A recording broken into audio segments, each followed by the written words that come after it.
Cool. I mean, we've pretty much already started. You're going live already. So I am. we're already getting started. So Jasmin, thank you for doing this. I really appreciate it. Thank you for having me. Yeah. So we're talking a little bit before about just like what's up, what's new. Like we haven't seen each you. other we graduated in 06. Yeah. Class of 06. Yeah. By the way, I barely graduated. Did you? I probably found out I was graduating like less than a week before graduation. Did you know that? No, I didn't know that. And I still have nightmares that I haven't graduated high school. I have those sometimes too. Do you? Yeah, I do. Yeah. That's common, from what I hear. Is it? Yeah. But what does it mean?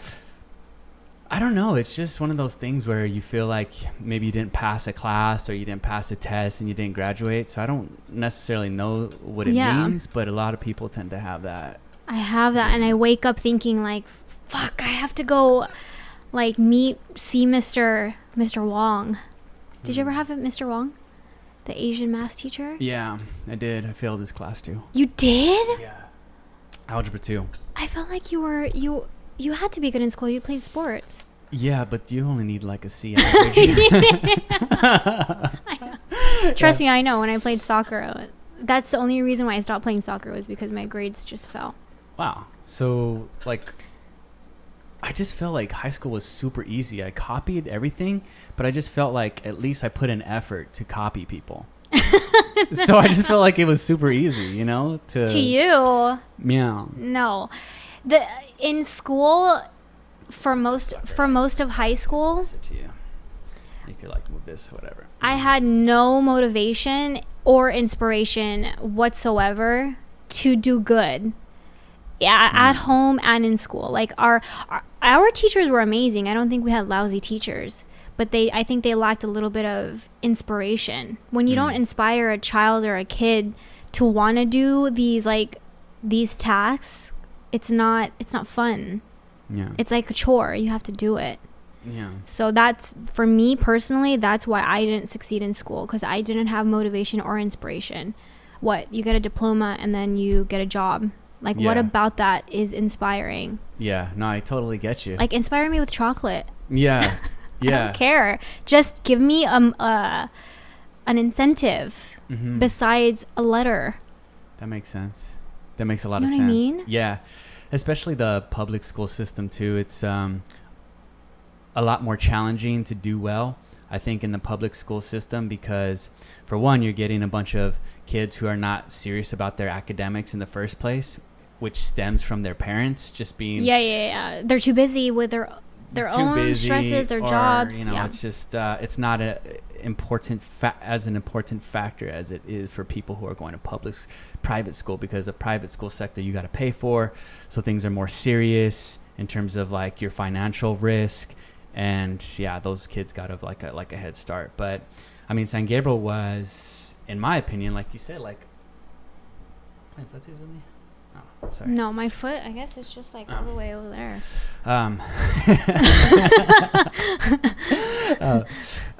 But San Gabriel, I had so much fun at San Gabriel. I had a lot of fun. I feel, I'm just imagining you, and you did. I just see you.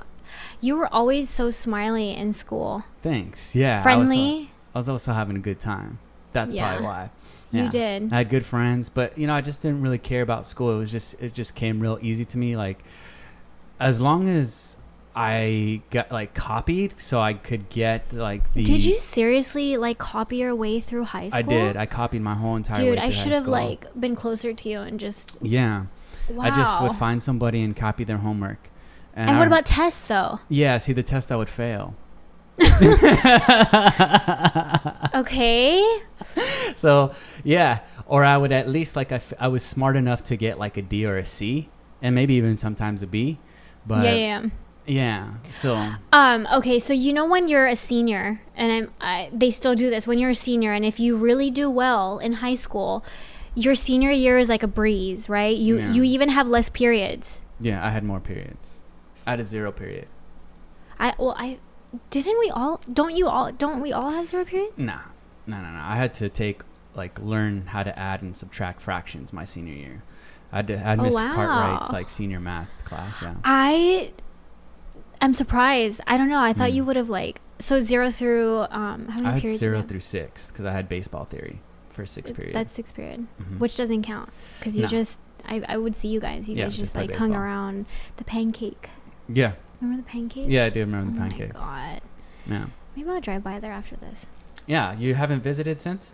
No. No. I've been back there just once.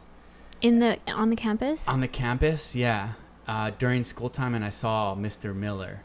Who's 'Cause Mr. Miller? Mr. Miller was an English teacher, and he was also an actor, and he was a very peculiar character, and I took a Wait a liking to minute. him. But he didn't have a mustache, did he? Was he bald? I think you're thinking of Mr. Myers, the one with the mustache, maybe, but I might be wrong. Okay. My memory's kind of foggy. What about Mr. Jones? Coach Jones. I never had him. But you knew of him, obviously. I knew of him, Everyone yeah. knew of him. Why? What happened to him? I'm just wondering how he's doing. I really Oh. want to see all the teachers from school. Yeah. Why don't you go visit? I will. Yeah. One day. Yeah. Yeah. I've been back there once, and yeah, it was like 4 years maybe after I had graduated, and then there was some freshmen that I had known, and they're like, Marty! So I felt like Really? really cool. Yeah. I felt like so cool. I love it. Aw. Yeah.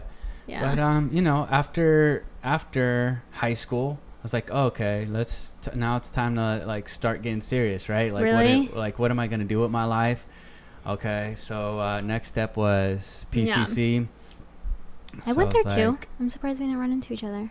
I think we maybe did like once or twice, tops. I think I had more night schools. Oh, okay. Did you? Yeah. No. I like to take my classes during the day. I'm a morning person for sure. Oh, hell. No? Not a morning person? Nope. No? So from the ages of kindergarten through high school, why on God's earth they make school at like 7:30, 8 a.m. I don't know why, because it's not really necessary. But I told myself when I was a kid that once I'm done with school, I'm going to give myself a job where I can wake up whenever I want. Yeah. I promised myself that. Yeah, there we go. Because I don't like mornings. Okay, that makes sense. And See, I that's don't. the thing. So what do you do for a job? For bread and butter, hair Bread and and makeup. butter, hair Yeah, and makeup. yeah, Okay, Yeah. and you schedule your own appointments at whatever time you want. I'm 10 years into my industry. So at this point, yes.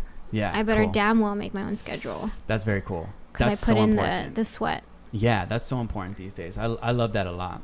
To be able to make your own schedule is like working off your own time, and in my opinion, like working off your own time gives you control. And when I'm in control, I feel I feel good. Like I feel like I'm on. You feel more free. Yeah, I feel more free. And there's for sure. there's already so many things in control that we don't have control of in our lives. Yeah, there's a lot of those things. And yeah, so it's kind of scary. Uncertainty is kind of scary to me. What's your sign? Certainty. That's like astrology, right? Yeah. Isn't it? You're asking me that, right? Yes, Marty. Okay. Sorry, I was just, Do you know? I'm an Aries. That's right? Aries. Yeah. But Yeah. you're also 2 signs. You're not just 1 sign. Oh, okay. So I think I'm Aries and Pisces, because I'm like right on the border.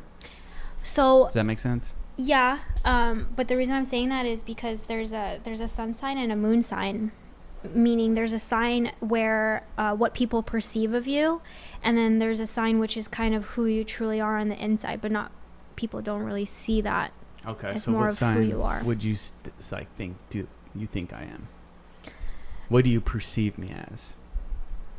I wish I could say. The only signs that I really know like a lot about are the signs that I come in contact with, which are like my best friend, my boyfriend, myself. Gotcha. I know a lot of Taurus, Aquarius, Sagittarius, and Cancers. Okay. And they're very strong personalities. Gotcha. Not loud, but strong personalities. Gotcha. Okay. Yeah, I don't read too much into it. It's funny because I like Would you call it nonfiction? Nonfiction is, or like science fiction. Like I like a lot of like Harry Potter movies, things that are not real. Okay. Yeah. So you like sci-fi? I do like sci-fi. Yeah. I do okay. like sci-fi. So, astronomy interests me a lot. Okay. But I never got into astrology. Yeah. We were never really taught that, right, in high school? No, I don't think so. No, I don't think so. Yeah, no. But whenever people say like, "Hey, like, what's your sign?" I'm like, "Yeah, I'm a Aries." I don't know what the fuck that means. Do you know anything about your sign at all? No. We're gonna look it up later. Okay, cool. Aries, because I wish I could tell you right now, but it's an interesting sign. I know that for sure, but I just can't. Aries is a bull, no? Oh no, that's Taurus. What is Aries? I can't remember. Huh. Okay, what's your sign? Sagittarius, Cancer. Sagittarius, Cancer. Sagittarius, I think, is what people think of me. Cancer is, I guess, who I am inside. What is the signs or the characteristics of a Cancer? At the top of my head, sensitive, like emotional. But it's so general because I'm a female, and what female isn't intuitive?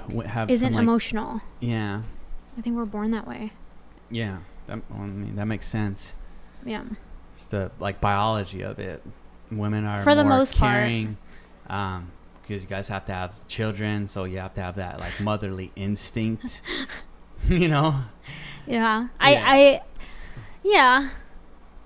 Just it's so funny because when I meet so many people, and I've met thousands of women. Like, if you went through my phone book, and if I was a guy, I would have the pimpest contact list ever, because my phone book is just filled with women's phone numbers. Nice.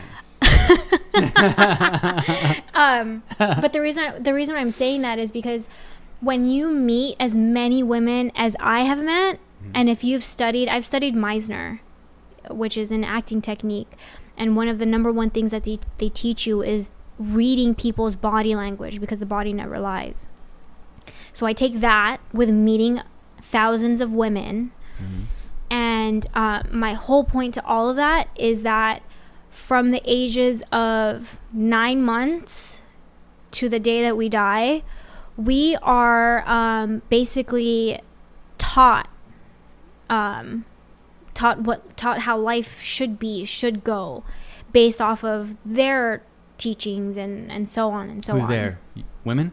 Our parents. Gotcha, Because I'm assuming our first point of contact when we come out of the womb is our parents. Yeah. And the reason I'm saying that is because no, that makes sense. Obviously, that's true. That's factual. Everything's learned. Unless you're adopted, and then you get But even then, when you're adopted, you are taught things.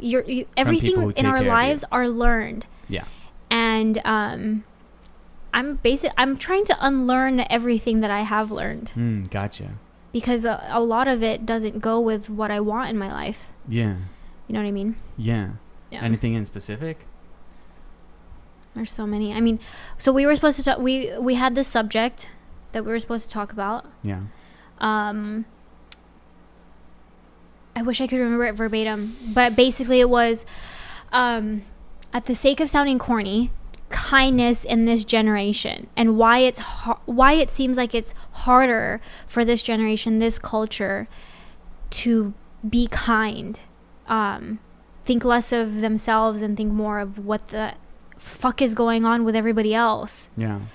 But I have become used to everything that I've been reading and seeing in the media. Right. I hate saying that, but I am used to it. Like, when I see the next post on my Instagram and it's a shooting, or it's another law that has passed that I don't agree with, or blah blah blah. Yeah. I don't think to myself, this is a surprise. Right. I think to myself, okay, another one as the day goes on. Yeah. I hate the fact we're used to it now. Yeah. Social media has really put it in our faces, for sure. Which is a good thing. That's a good part of social media. Yeah, it's information instantly. Yeah. So that is pretty good. But I think one thing that comes to mind when it comes to like really sad situations that I'm getting used to hearing, which is scary, is school shootings. I know. Like there was a school shooting maybe like a month ago or something like that in some place. And back in the day, like if that was Columbine, it would have been like big time news. And that news of Columbine lasted for like months and months and months. We were talking about Columbine for such a long time. Yeah. Now the school shootings just are crazy. And then we talk about the next thing. Yeah. It goes by so fast. Yeah. But that's scary because school shootings, that's really horrifying when you're killing innocent people. Like that's kind of one of the most horrifying things a person could do is like kill an innocent person.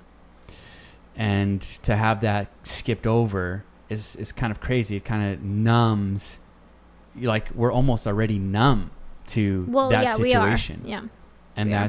And that's gotta contribute to the fact that kindness is so hard.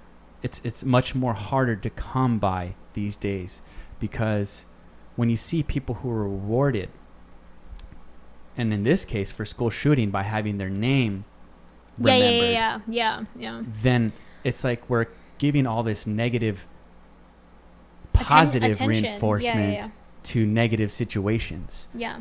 So for example, like do you know who Bad Batty is on Instagram, or Little Tay? No, Marty, I don't follow those people. So these are two. One's is a little girl, and I think she's like Canadian, and she's like, "What, bitch? I'm balling on you!" Like, I thought you were talking about that girl that was like, "Cash me outside." How about that? That's Bad Batty. That is Bad Batty. So I hate that I know that, but okay.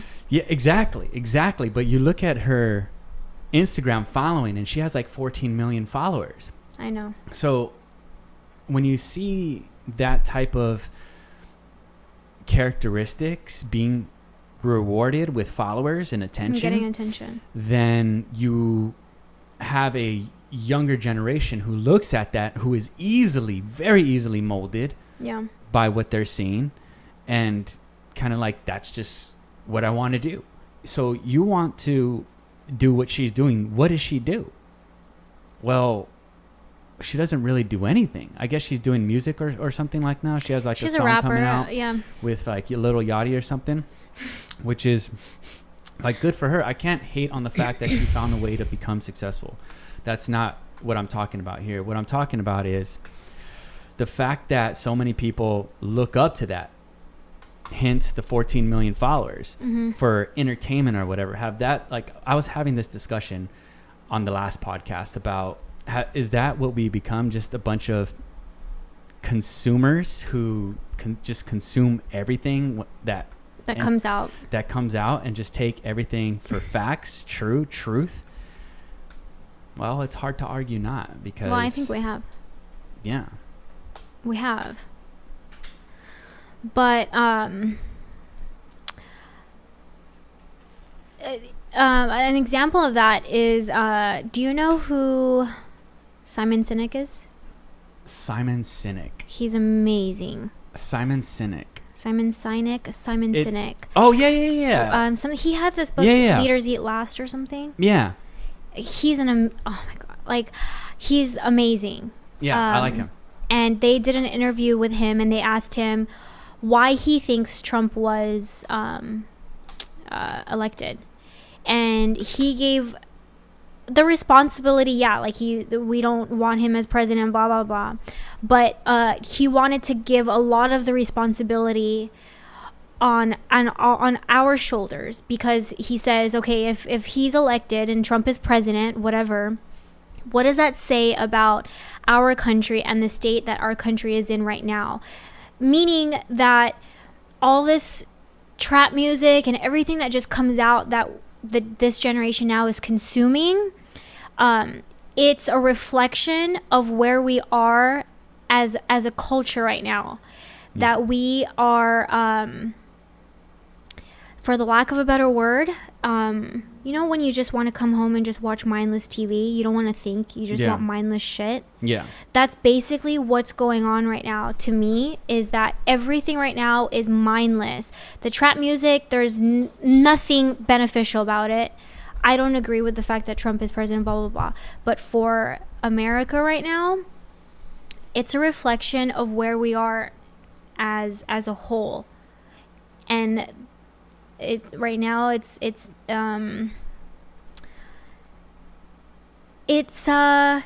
mindless. Yeah. It's mindless. We're not being mindful Gotcha. of anything right now. Gotcha. Yeah. Very strange times. Very strange times that the fact that a celebrity, Donald Trump, is our president. I mean, we had like Ronald Reagan and we had Arnold Schwarzenegger.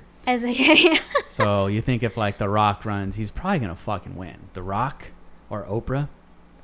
I wish Oprah would run, but she wouldn't. But actually, she would probably win. He would, but is that his name, Dwayne? Dwayne Johnson? Yeah, he said he was actually thinking about running. Yeah, so. he'll probably win. I'd just vote. based off, popularity. Yeah. But like what you were saying is very, very true, that a lot of the stuff is not very mindful.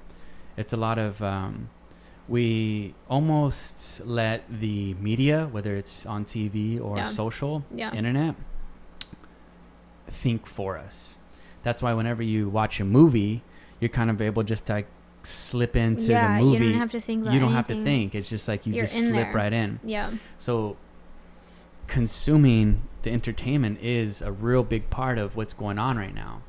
And if you're not consuming the right stuff, because there is good stuff, like you said, about Simon Sinek. Yeah. And some of the things that I like to watch too is Gary Vee is somebody I like to watch. Tony Robbins is somebody who I like to watch. I have some friends who are doing really cool stuff, coming out with books and things like that. So I really enjoy people who are on the come up. Yeah. Because I like to watch what they're doing, because I basically just want to do what they're doing. Yeah. It's interesting to see all that stuff. So I consume more mindful stuff, and just myself, I try to be a more mindful person, especially like we're talking, like we're 30 years old now. Yeah. We're not like 18. Yeah. So there's a lot of maturity that comes along with life and what works well for us and then what doesn't work well. So that I think is just a process. So, okay. So I knew the topic that we were talking about, right? Which is kindness in this generation, why it's harder for us to be kinder. You and I have, we're similar in that way, where we're just aware of certain things that are not good for us and that are bad for us, whatever. For you, name a pivotal moment in your life where you thought to yourself, I want to be better. I want to be a better person. And obviously it doesn't happen overnight, but if you can name one pivotal moment where you thought to yourself, like, fuck this, I'm not going to be this person. I want to be better. Yeah. You want me to tell you? Yeah. So I struggled for a good long time with basically being, how do you say this? Being in a committed relationship. I struggle. I literally, when I asked you that question and you were looking around, I already projected in my mind that was going to be one of your answers. Yeah. So I did. I had a real hard time just being in a committed relationship. Can I ask you really quick why? Like, why? Not why. Where did that come from? Because it doesn't come from nowhere. Yeah. I think it came from my dad. That's where I think it came from. Are they? No, they're separated. Oh, okay. Yeah, and I think that it did come from my dad, and I think I kind of took that in subconsciously. Yeah. And I think subconsciously I just wanted to either be like my dad or in some ways or be like my mom in some ways, and I think that's one of the things that I took in subconsciously, but it was hurting the people that I was. No shit, Marty. Yeah. And it's fucking sad. It was fucking sad.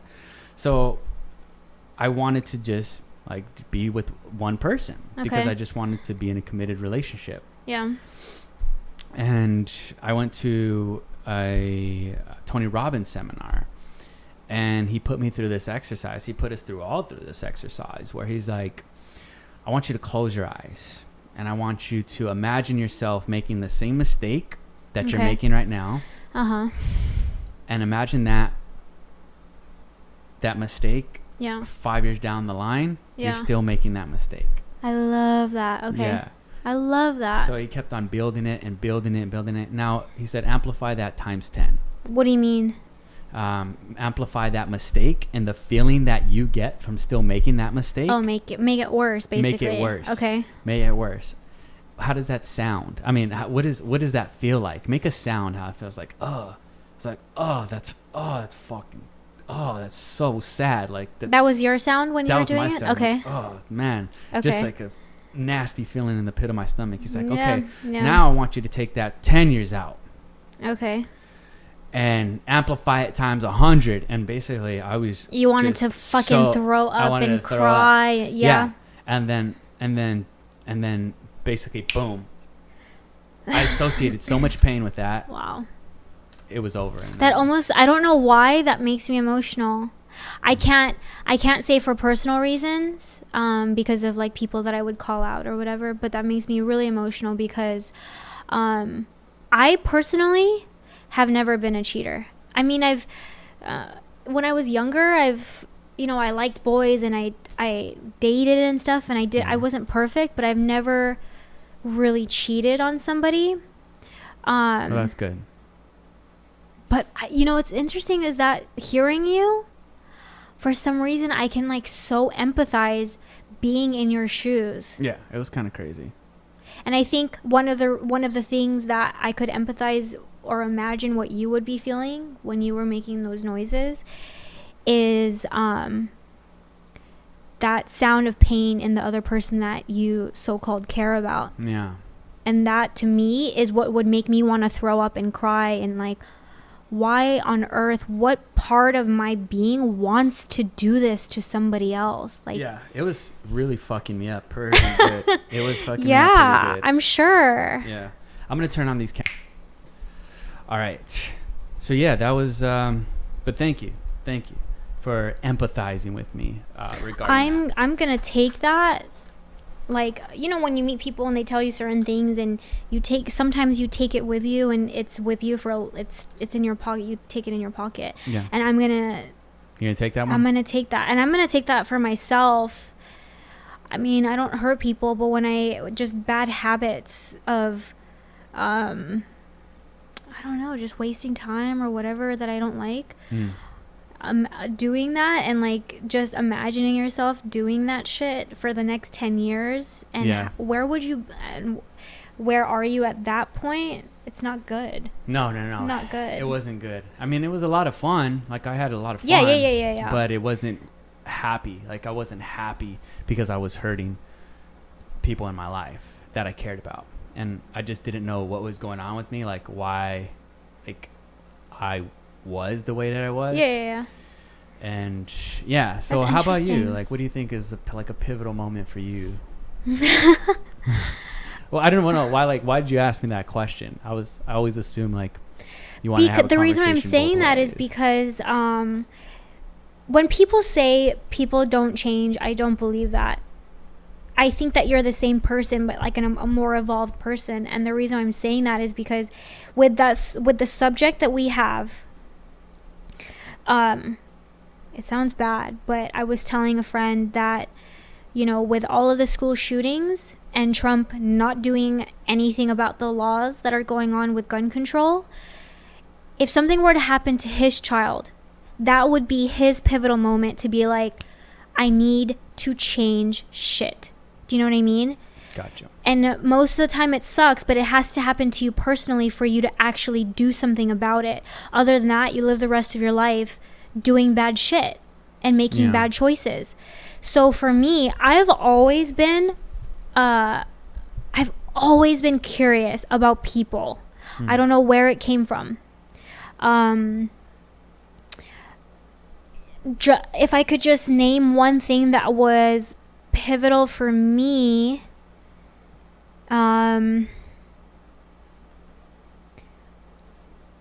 Damn, sorry. I'm like thinking. It's okay. Because I feel like I've always sounds really bad, but I was gonna say that I feel like I've always been just a good person. Conceited. No, egotistical. okay, let me tell you this. I will think of something at the top of my. I will think of something that made me like switch. I will tell you, I'm very hard-headed, so it takes a long time for me to change a habit. But Gotcha. my mom hardly told me she loved me. My mom hardly told me complimentary things, but from as long as I can remember being 5 years old, my mom always said, be kind. Always. She never said I was beautiful or hugged me or kissed me. Dang. But Rough. yeah, she said, be kind. And actually, I will ask her, like, one day I'll ask her, like, why did you just give me that advice, like, my entire life? Why did you do that? What's your reason for that? But she always told me that. And I did bad things to certain people, not on purpose, obviously. But I do remember my mom programmed me from being a kid to just... be kind. To be kind. I feel like I've always... had like a soft spot for other human beings. Wow. I don't know why. I can vouch for that. Again, that's what I'm saying. You always seemed nice to me. Yeah. When I tell you, like, you've always been nice to me, you always seem nice to me. I kind of feel like maybe you thought it was because other people thought you were mean or something. Well, let me tell you this. Like, Okay. I'm sure you can agree. Sometimes when I'm out and about, I've heard from numerous people that sometimes the look on my face or my body language or my energy sometimes reads don't talk to me, like it's standoffish, which I agree with. I do. Yeah. I have like RBF. Do you know what RBF is? RBF. Yeah. Resting bitch face. Oh, resting. Like bitch if I'm face, not smiling and I'm sitting, I have a resting bitch face. You have a resting bitch face. Okay. So I've heard from people I come across as not approachable. Oh, okay. Yeah. Get you. Oh, okay. Yeah. I don't know. Maybe it's because of the way that I look at the world. Yeah, that's true. You don't automatically judge. Well, I'm sure I do, but I'm just I'm more leaning towards a very optimistic personality. I feel like you've been that way since I've known you. Yeah. I've always been very optimistic and don't really try not to get in touch with, even to this day, like it's more specific now. But whenever I come across people, it's natural that they're going to have, if I spend enough time with them, it's natural that they're going to have a bad side. Just natural. We're all human. So there's some things that people have that I don't like about them. Yeah. But for the most part, I see the good in people. So whatever I see the good in people, that's what I concentrate toward. I'm more biased towards seeing that because that's just the way that I think. Always? Yes. You've always been that way? Always. Yeah. Yeah. Yeah, my parents, like your parents, didn't really give me a lot of complimentary words. Not really. And I don't know if that's just like a generational thing or what, but it seems like I think it's I don't know what culture you were like raised as, but obviously I'm Filipino, so it's not common with us. not common. Okay. To be affectionate. Okay. No. Yeah. Neither with my dad's side, neither. Who is Mexican and Cambodian, but my grandfather is a real strict person. So.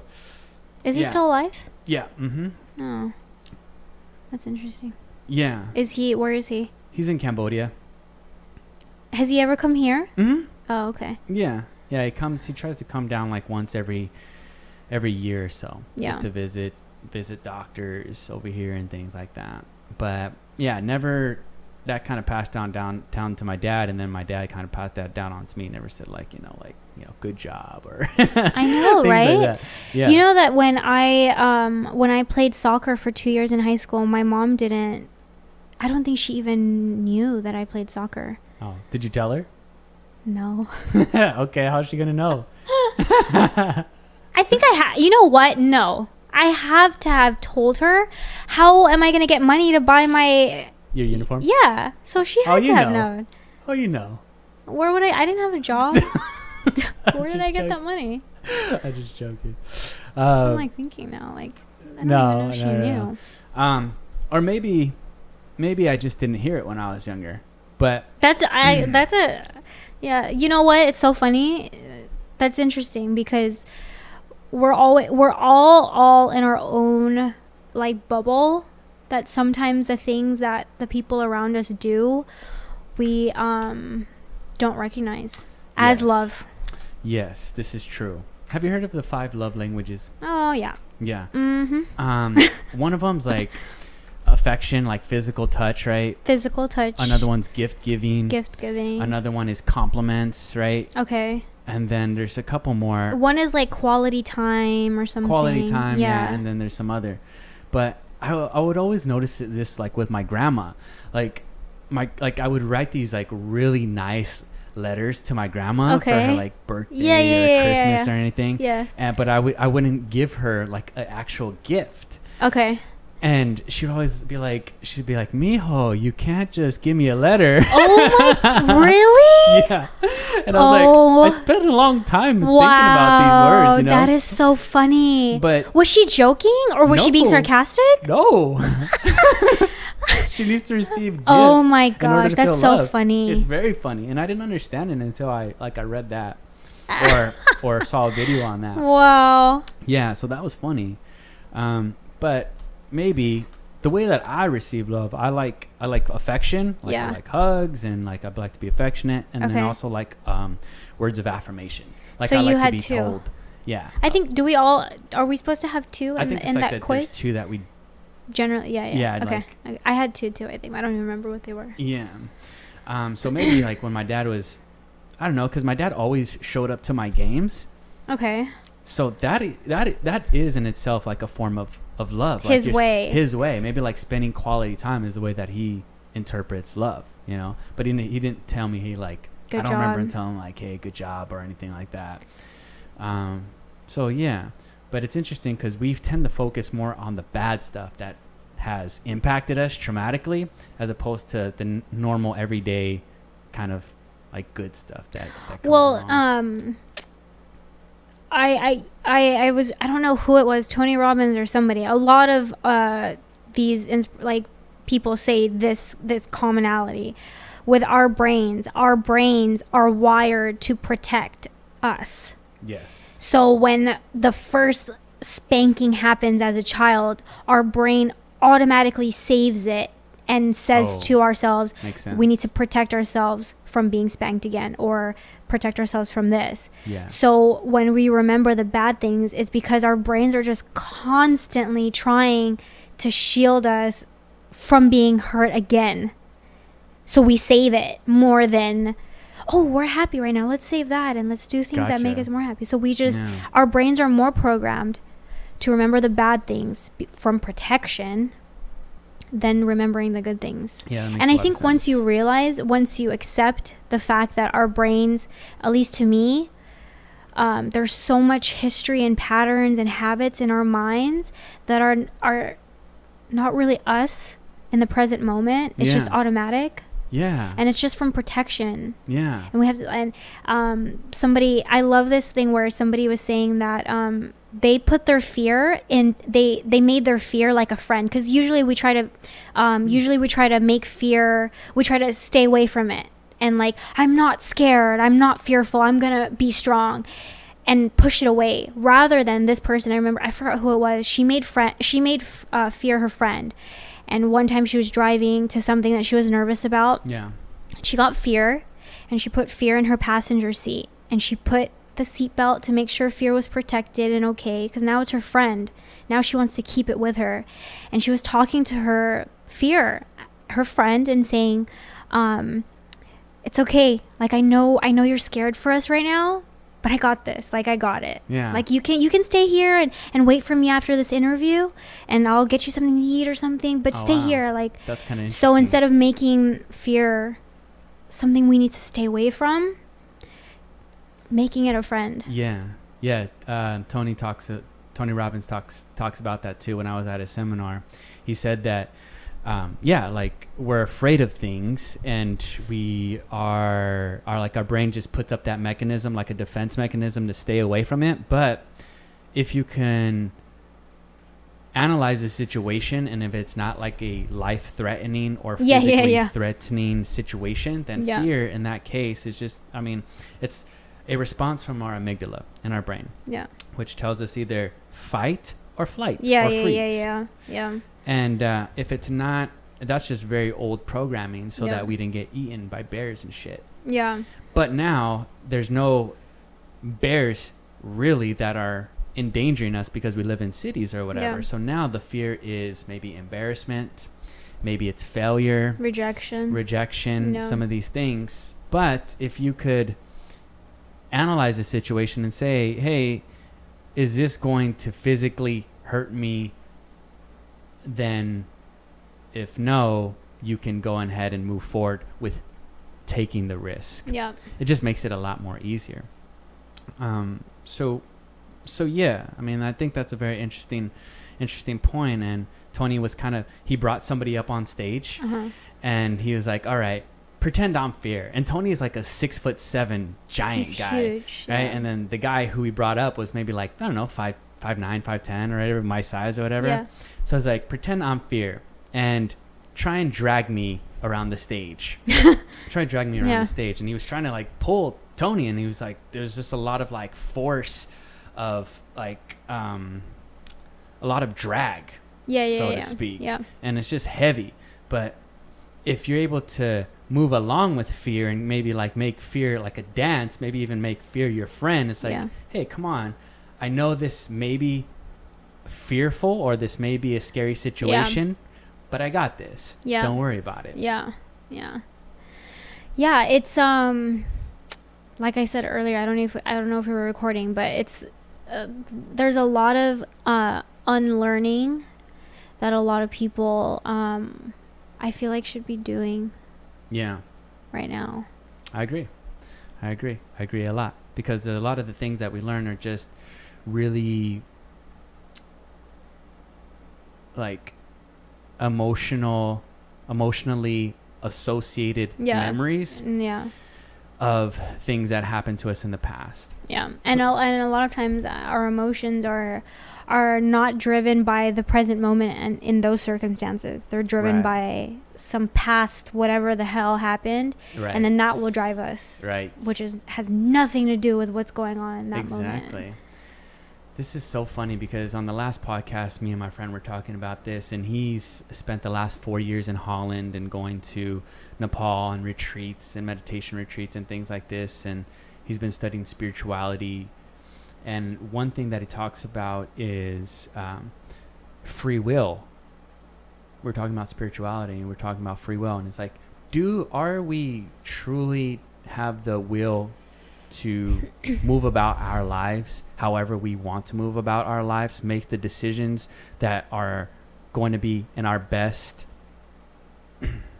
interest, or and is that a free association, or is it that we've learned all these things from social media and past experiences that literally have carved pathways in our brain that now we make decisions off of those? So if that's the case, which it most likely is, then we don't really have free will.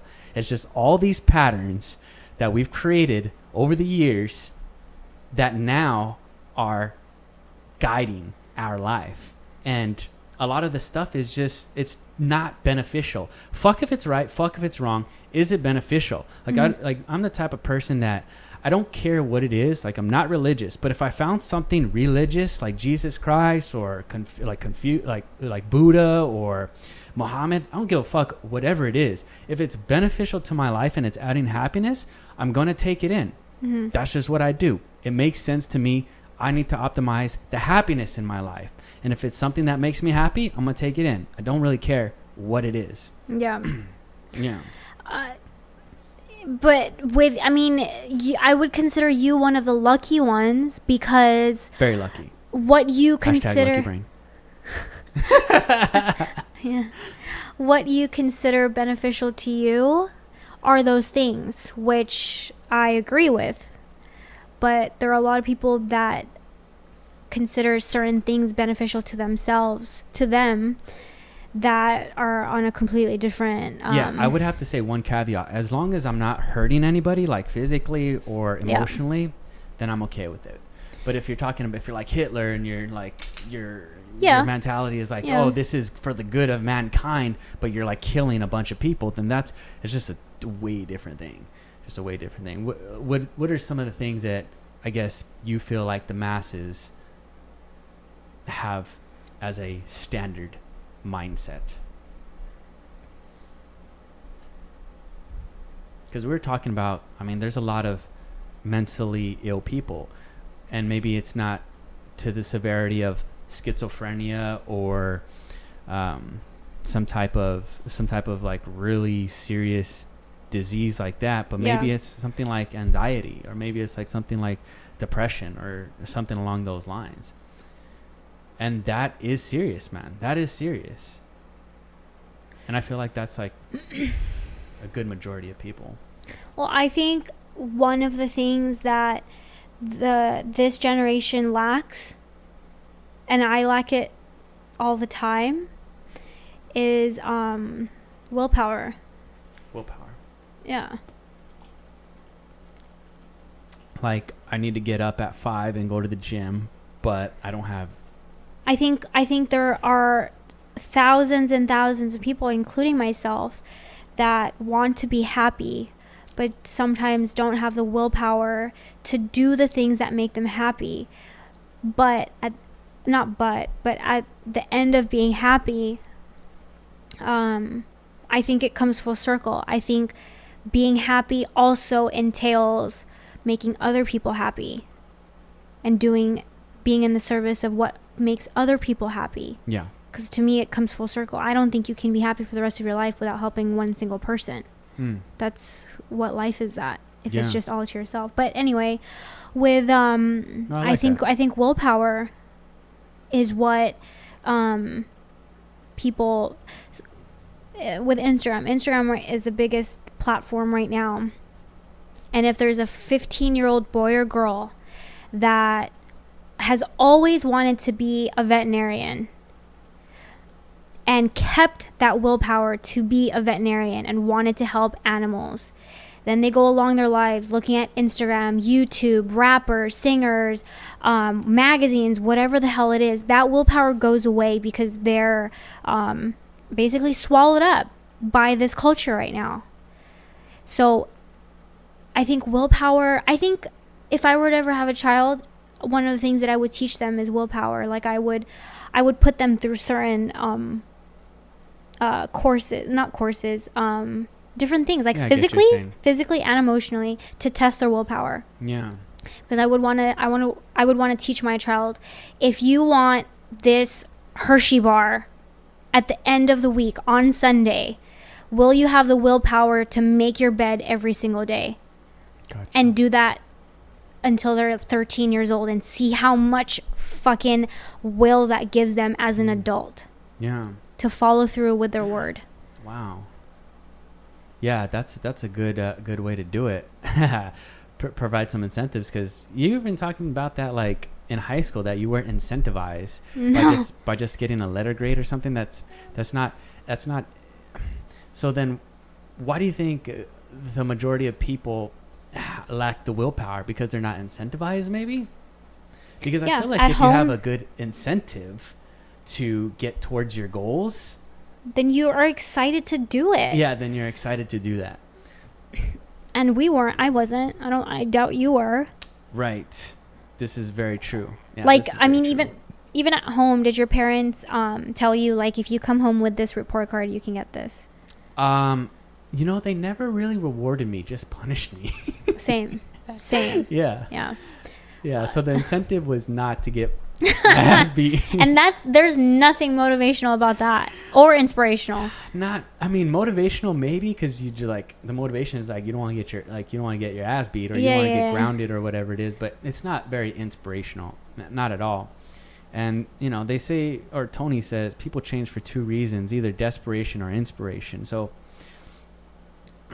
yeah, I don't know if that's the best way to go about it, But for me, I don't know. It's like sometimes I like lack the willpower for some things too. But in my brain, it's funny because you're talking about like making your bed to get, you know, a bar of chocolate or whatever. When I was like 15 or 16, for whatever reason, like I would always, even though I didn't want to, I knew that doing the dishes or taking out the trash or making cleaning my room always made me feel good by getting something accomplished. And I just practiced that over and over and over again. Yeah. And now it's become like a ritual to me. So I don't know. I just enjoy getting things done. So it doesn't take a lot of willpower.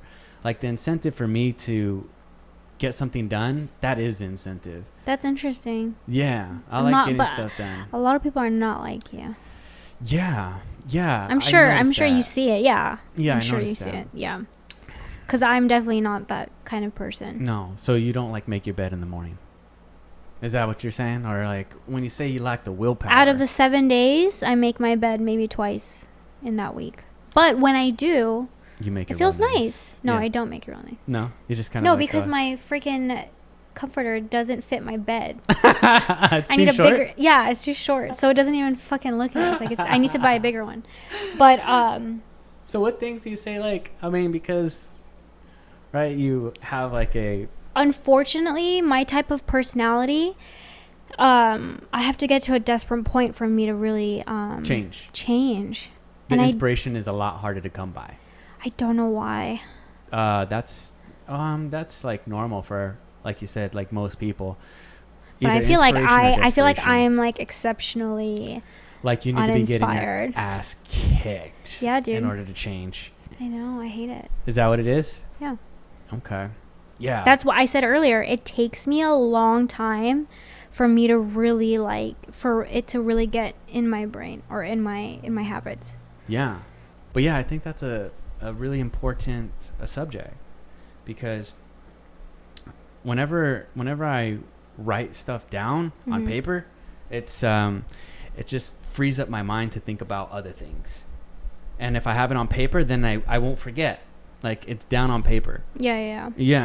So like, did you see my boards? Like I have a couple boards, whiteboards, one just right behind here, and then also one in my room. Yeah.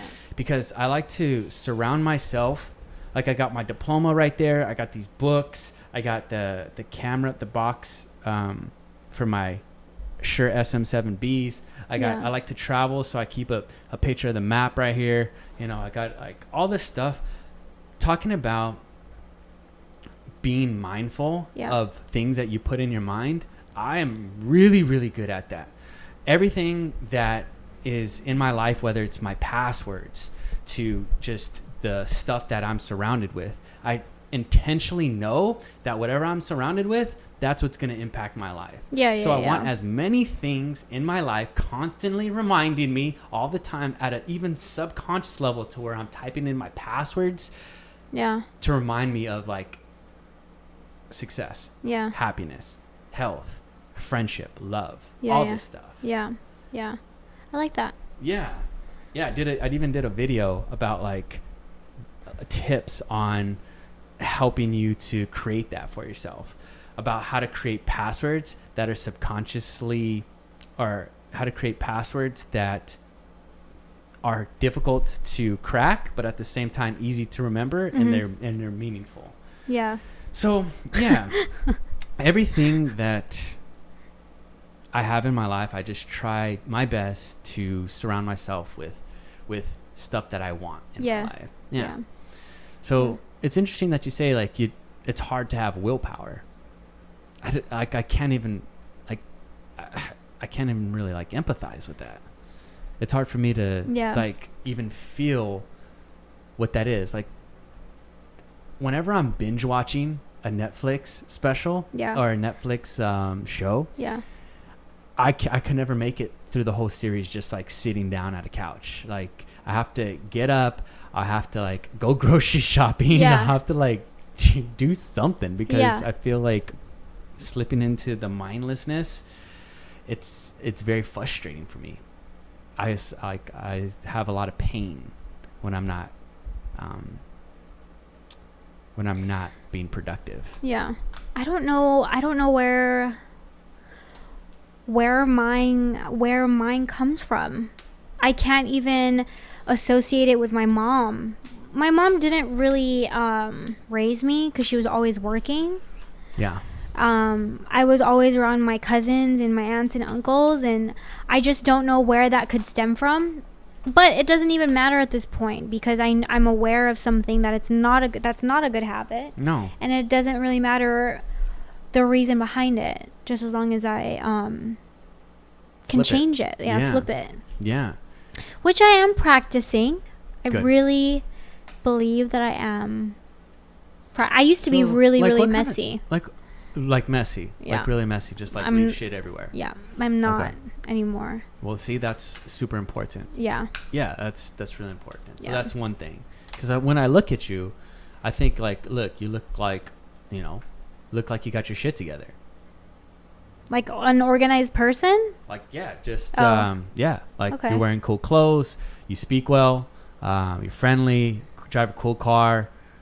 That's, I mean, looks good. So when you say you don't have like willpower, I'm like, doesn't even make sense to me. Just like looking at you. Well, now that you say that, I mean, maybe I'm not giving myself enough credit, Maybe. Because Maybe you need to fucking cheer the fuck up. Because for damn sure nobody pays for my car, so I must have some kind of willpower to pay for that fucking car. Yeah. Yeah, so I'm not giving myself enough credit. Thank you. Yeah. That's one thing too that I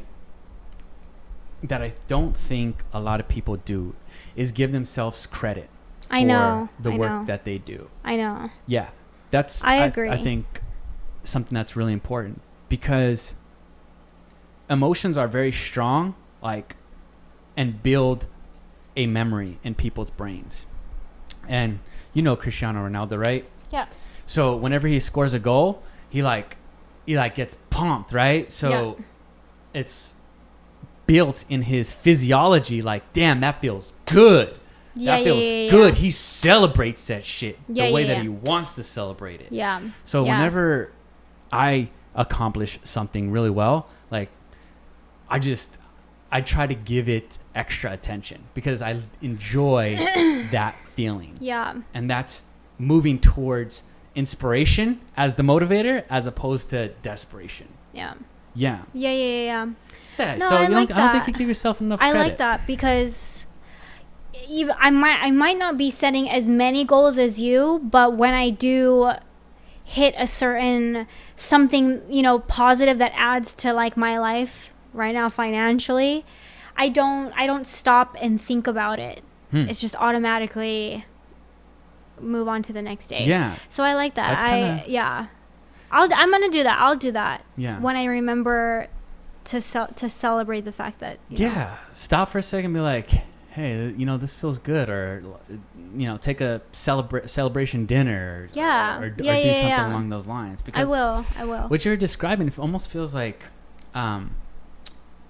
what you would call quote unquote the rat race. Like you just keep on making the money and getting all this stuff, and you need to make more money because you have more stuff. Yeah. So I think that is a very dangerous way to go about it, because for me, and I could definitely use a lot more money. Could definitely use a lot more money. I could definitely use double for sure. Yeah. You know what I mean? Yeah. Like, look at my place. Like, it's nothing like extravagant, but I enjoy it. Like, this is what is within my budget. Yeah. And I just really enjoy it. Would I like to have a place double this size in a better place? Yes. We're working on that. Yeah. We're working on that, But I think enjoying the journey, how corny that sounds or whatever, is extremely important. And I think that I do that very, very well.